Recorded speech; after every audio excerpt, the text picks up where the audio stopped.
এরপরে দেখা যাক কার হাতে ডুডুম করে পইরা যায়। একটা স্পিচ একটা একটা করে দে না, আমি আজকে সাহসিকতার পরিচয় দেখাবো। তুইও দেখা সাহসিকতার পরিচয়। ওই দেখ ও ছোট ছোট খেলো। ওই দেখ সব 4টে 5টা নিয়েছে, আমি 3টে নিলাম। দে দে মাম্পি, এটা মাম্পি। এবার সেফ খেলবো।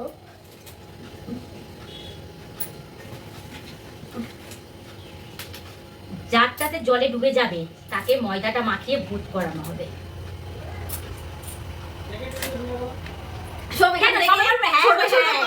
ভারী পয়সাগুলো নে।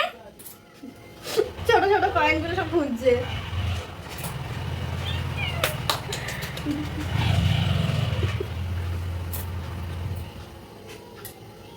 ঢুকছে মনে হয় জল মাম্পি। হ্যাঁ, আর যার হাতে ডুববে ও ডুববে। হ্যাঁ